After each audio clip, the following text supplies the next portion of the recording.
ang nag-deliver papunta sa bahay nila Pangulong Bongbong Marcos at Speaker Martin Romualdez mag-insert o magpasok ng 100 billion worth of projects sa BICAM. Sana po ay hindi nila ako mapatay bago ko mailabas ang lahat. Ginawa ko lang ang utos sa akin, pero ngayon, handa na akong harapin ang lahat.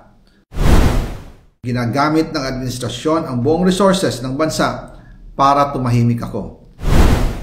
That he will shoot me if I will talk. Gagamitin ako bilang panakipbutas sa kanilang kampanya laban sa korupsyon.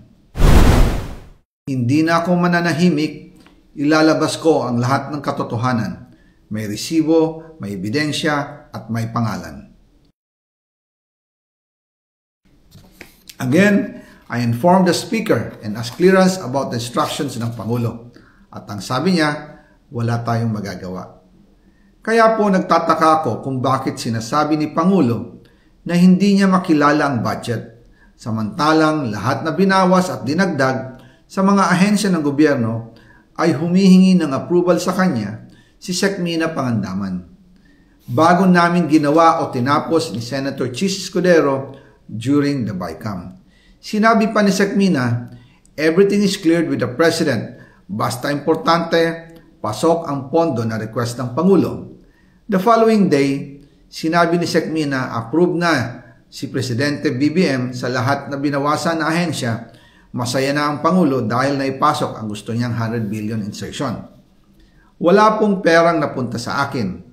Lahat po ng insertion napunta sa ating Pangulo at Speaker Martin Romualdez.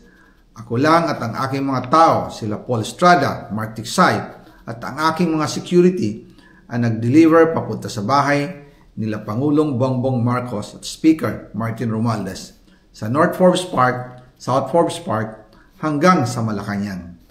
Yung mga deliveries po ay merong record ang aking mga tao.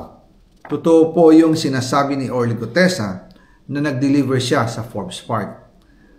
Totoo din po ang sinasabi ni Orly Gutesa na nag-deliver siya sa Malacanang nung siya ay nasa Senado. Para mapatunayan ang mga litrato na deliveries ay ilalabas ko po together with this video.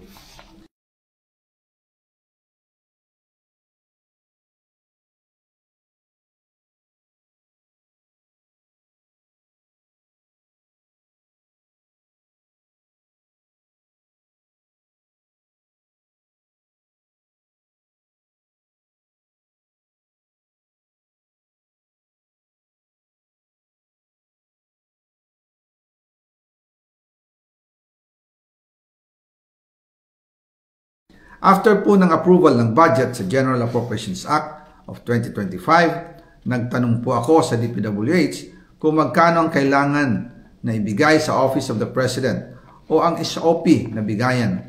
Ang sinagot sa akin ay 25%. Ang ibig sabihin nito, 25% ng 100 billion ang SOP na kailangan ibigay kay BBM mismo.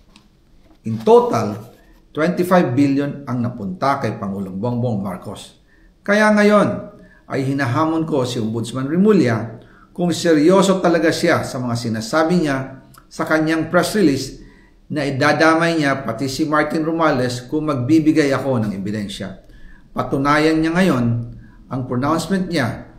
Imbestigahan niya ang fraternity Brad at ang kanyang kaibigan na si Speaker Martin Romualdez kung talagang tutupad siya sa tungkulin niya.